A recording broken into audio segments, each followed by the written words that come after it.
Bonjour à tous, on me pose souvent une question, comment récupérer pendant une séance de course à pied? Et ça tombe bien, dans cette vidéo, on va répondre à cette question. On va suivre Romain sur sa séance 10 fois 400 mètres et on va voir comment il récupère pendant sa séance de course à pied. Récupération active, récupération passive, on va aborder tous ces sujets-là. On va suivre Romain parce que là, on est un peu en retard, il va falloir qu'il se prépare pour sa séance 10 fois 400 mètres. Allez, on va lui demander s'il est prêt. Bon Romain, t'es prêt pour cette séance?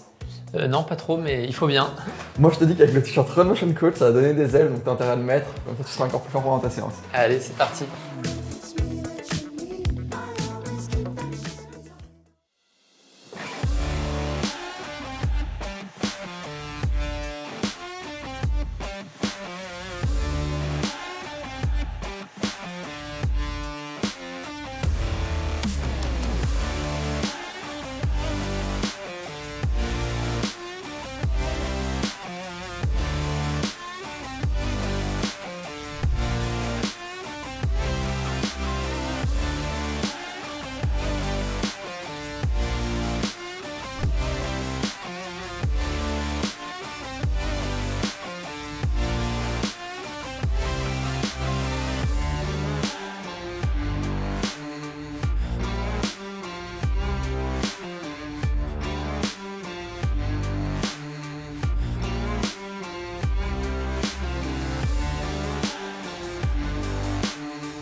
Bon Romain, tu viens de terminer ta séance. Comment ça s'est passé? C'était un peu dur, non? J'ai vu sur les images là, t'as un peu galéré sur la fin. Ouais, j'en ai chié sur la fin, c'était dur. J'ai pas mal ventilé, surtout j'ai eu mal au mollet en fait. C'était une semaine qui était assez intense au niveau entraînement et puis je sors d'un semi-marathon dimanche.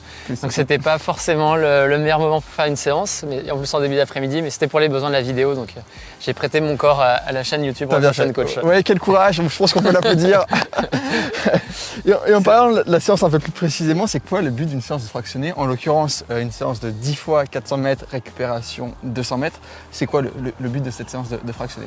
Ouais, le but c'est de pouvoir atteindre une certaine vitesse. Là en l'occurrence, le but c'est d'approcher la VMA et d'avoir la fréquence cardiaque maximale atteinte à un moment donné dans la séance. Et donc le fait de le fractionner, en fait, typiquement sur 10 fois 400 mètres, ce serait impossible de faire 4 km à l'allure VMA parce que normalement l'allure VMA c'est une allure que tu peux tenir jusqu'à 6 minutes. Donc là le but c'est d'aller le plus vite, le plus souvent possible à cette allure-là. Et donc on est obligé de le fractionner. Et par exemple si on faisait une allure de fractionner par exemple pour une séance 10 km, comme un 8 fois 1 km par exemple, c'est un moyen d'atteindre cette vitesse-là en découpant la distance. Et sur ta séance 10 fois 400 mètres, on a pu le voir sur les images, que tu faisais ta récupération en trottinant du coup sur 200 mètres, même en trottinant en courant, parce que tu cours quasiment à 12 km/h. Ouais. Pourquoi tu as choisi de faire cette récupération active?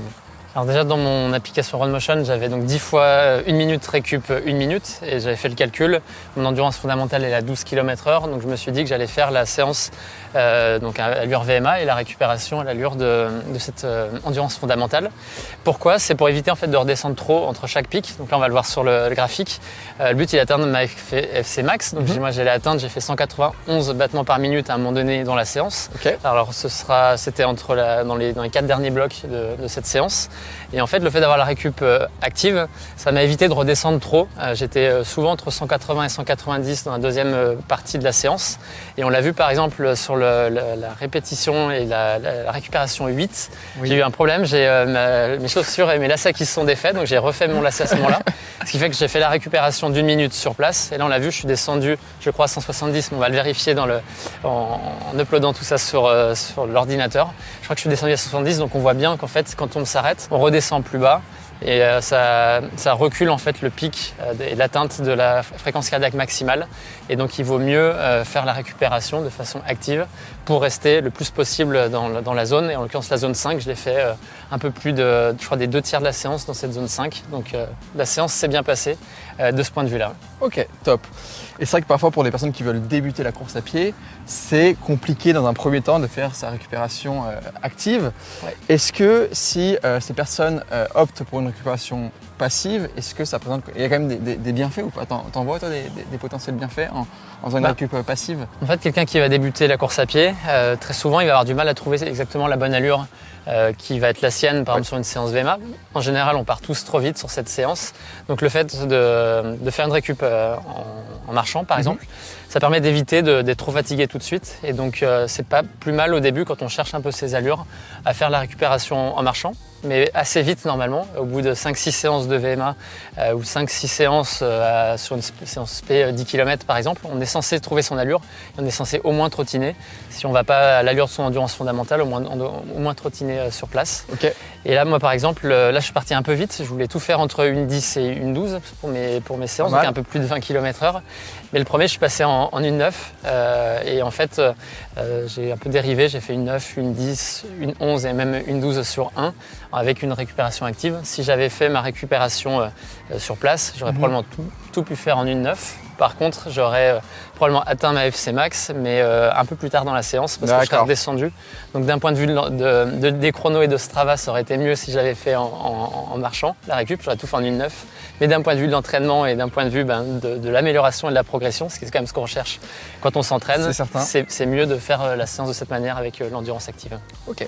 Et là, Romain, tu m'as évoqué surtout la récupération pendant une séance, mais qu'en est-il de la récupération après une séance?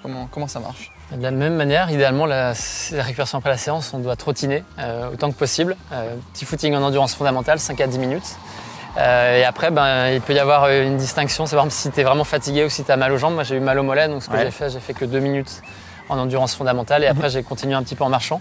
Le but c'est d'avoir un retour au calme progressif et puis d'éliminer le lactate qu'on a pu emmagasiner pendant la séance. Ça permet de quand même continuer à faire tourner les capillaires sanguins et puis le flux sanguin et mieux dégager les déchets qu'on a pu emmagasiner, notamment l'acide lactique ou les lactates. Ok, je pense que c'était plutôt clair toutes ces explications. J'espère que ça vous a plu, que maintenant vous en savez un peu plus sur la récupération pendant une séance et même après une séance comme Romain vient d'y répondre.